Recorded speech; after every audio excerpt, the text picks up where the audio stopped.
बच्चों, welcome to my channel Seed Academy और मैं हूं आपके साथ नेहा। आज का सेशन हमारा मैथ्स का रहेगा। बेसिकली आज हम लोग रेक्टेंगल के बारे में पढ़ेंगे। आज पूरा रेक्टेंगल को इसमें कवर करूंगी मैं।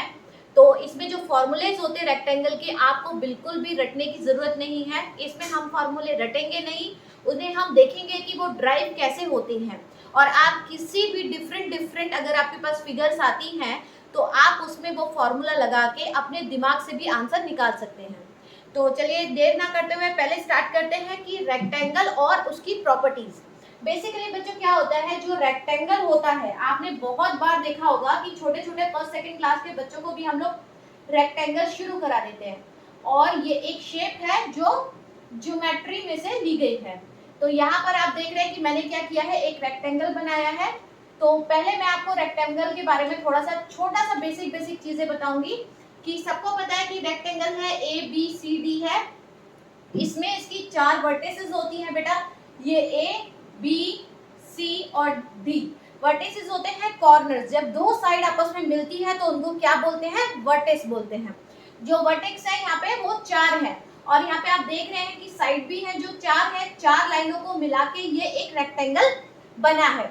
तो यहाँ पर जो रेक्टेंगल की पहली प्रॉपर्टी होती है वो होती है कि जो अपोजिट साइड्स होती है वो हमेशा इक्वल होती है, अपोजिट एंड पैरेलल। तो यहाँ पे अपोजिट साइड कौन सी है, ए बी क्या है, जो सी डी है या डी सी है उसके पैरेलल है।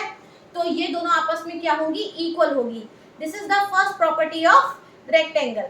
ऐसे ही आपकी जो दूसरी लाइन है यहाँ पर ए डी बोलते हैं और बी सी के बराबर होगी, तो ये आपकी यहाँ पे इसके इक्वल होगी। तो सबसे पहले आपको प्रॉपर्टी समझ में आ गई। उसके बाद क्या होता है बेटा, दूसरे प्रॉपर्टी में बोला जाता है कि जो एंगल्स होते हैं, जो आपके वर्टिसेस पे जो एंगल बनते हैं वो हमेशा क्या होते हैं, 90 डिग्री होते हैं। इसमें क्या होते हैं, सारे जो एंगल्स बनते हैं वो हमेशा 90 डिग्री होते हैं। और जब ए बी सी और डी चारों ही 90 होंगे तो आप सबको बहुत अच्छे से पता है कि 90 इंटू आपका 4 हो गया तो 360। तो मतलब जो इंटीरियर एंगल है, अंदर की तरफ जो एंगल्स है उनका टोटल कितना होना चाहिए, 360 होना चाहिए। ये इसकी अगली प्रॉपर्टी होती है।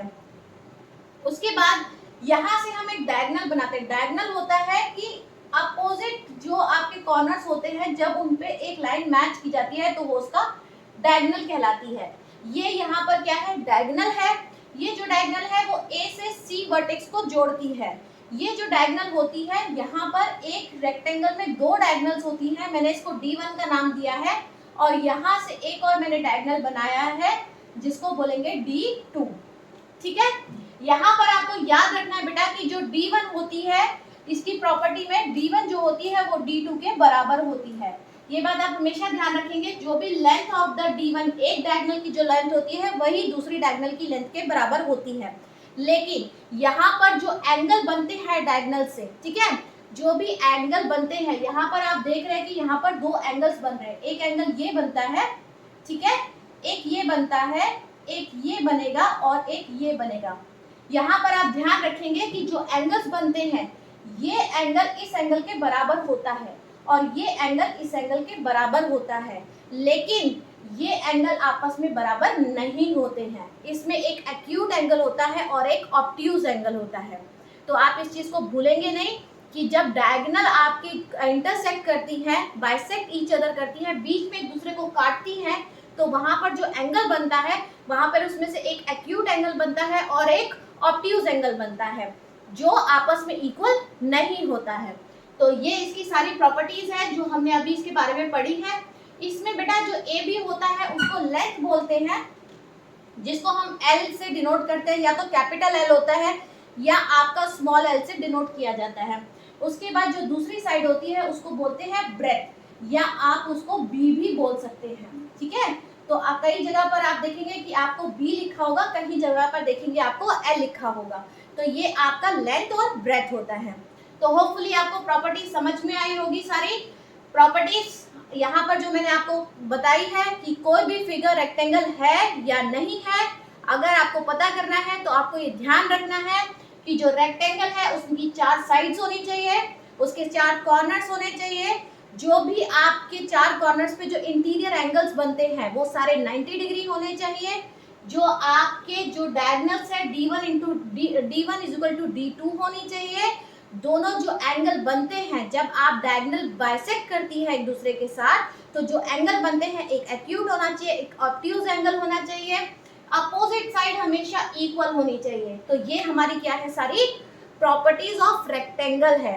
अब बात करते हैं इसके बाद कि अब हमने फाइंड आउट कर लिया कि भाई ये शेप हमारी क्या है, रेक्टेंगल शेप है। अब इसके बाद बारी आती है फॉर्मूले की। अब बात करते हैं बेटा फॉर्मूले। फॉर्मूले में क्या होता है कि बेसिकली क्या है, यहाँ पर मैं इसको थोड़ा सा रब कर रही हूँ जिससे आपको समझने में प्रॉब्लम ना हो। ठीक है, यहाँ पर अभी मैं एक ही डायगोनल रखती हूँ, बीच की कोई भी आप डायगोनल रख सकते हैं। यहाँ पर ये मैंने D1 ले लिया इसको।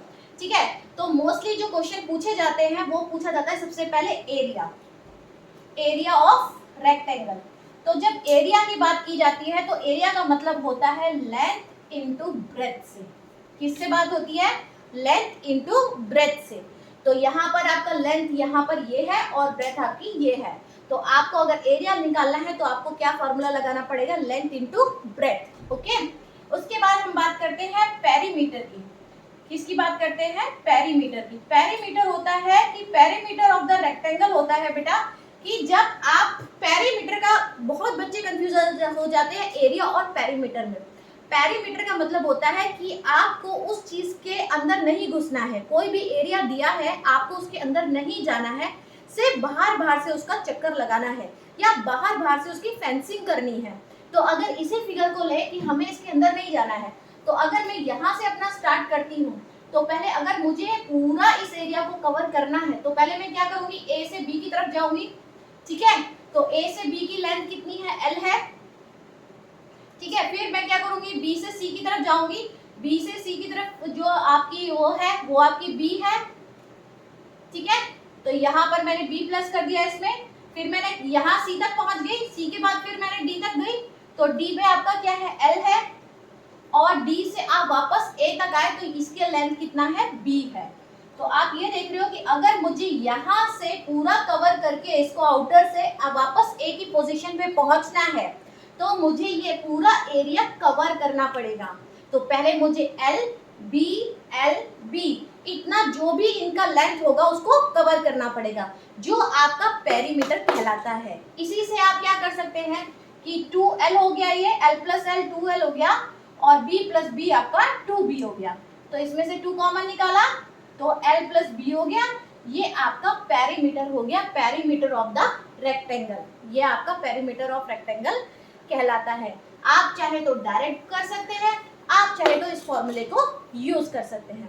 इसके बाद बात आती है कि अगला क्वेश्चन, अगला हम लोग लेते हैं डायगोनल। जब डायगोनल की बात आती है, डायगोनल ऑफ द रेक्टेंगल की बात आती है, तो डायगोनल ऑफ रेक्टेंगल बोला जाता है कि ये लेंथ, आप किसकी बात कर रहे हैं, ये लेंथ की बात कर रहे हैं। आपको ऑलरेडी पता है कि अगर डायगोनल देखा जाए कि डायगोनल क्या करता है, पूरे रेक्टेंगल को दो इक्वल पार्ट्स में डिवाइड करता है।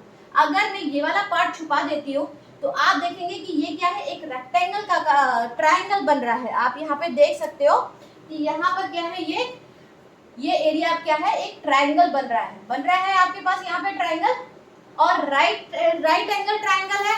तो राइट एंगल ट्रायंगल में हम पाइथागोरस थ्योरम लगाते हैं। तो उसमें क्या होता है, perpendicular plus base square is equal to hypotenuse square. तो यहाँ पर अगर मैं लिखती हूँ D square is equal to क्या होगा, B square plus L square हो जाएगा। ठीक है, बेस का स्क्वायर प्लस क्या है, परपेंडिकुलर का स्क्वायर प्लस बेस का स्क्वायर और आपका हाइपोटेन्यूज का स्क्वायर। और अगर आपको d चाहिए तो d is equal to under root, यहाँ पर आपका आ जाता है B square plus L square. ये आपका d निकल जाता है। तो आपको फॉर्मूले रटने नहीं है, आपको पता होना चाहिए कि d निकालना है तो यहाँ पे मुझे पाइथागोरस लगा के मैं डायरेक्ट फार्मूला लगा सकता हूँ। होपफुली आपको ये तीनों फॉर्मूले, मेनली ये 3 फॉर्मूले पूछे जाते हैं। कई बार आपको पता होता है कि आपको एरिया दे दिया जाता है और आपको लेंथ या ब्रेथ में से कुछ भी निकालने के लिए पूछा जाता है। तो आप यहाँ से निकाल सकते हैं कि अगर लेंथ गिवन है तो आप अगर एरिया के नीचे ब्रेथ ले आते हैं तो आपको लेंथ मिल जाता है, और अगर आपको ब्रेथ निकालनी है और लेंथ गिवन है तो आप एरिया के नीचे एल लगा दीजिए तो आपको ब्रेथ मिल जाती है। तो ये फॉर्मूले भी दोनों कहाँ से आपके यहाँ से यहीं से ड्राइव हो गया। तो होपफुली ये आपको समझ में आया होगा पूरा कि रेक्टेंगल में इससे ज्यादा कुछ नहीं आता है और ये आपके सारे फॉर्मूले हैं। ठीक है, तो होपफुली आपको पसंद आया होगा। इससे नेक्स्ट क्लास में हम इससे रिलेटेड जो है क्वेश्चंस ड्राइव करेंगे। तो मिलती हूँ आपसे नेक्स्ट सेशन में। Thank you, bye bye.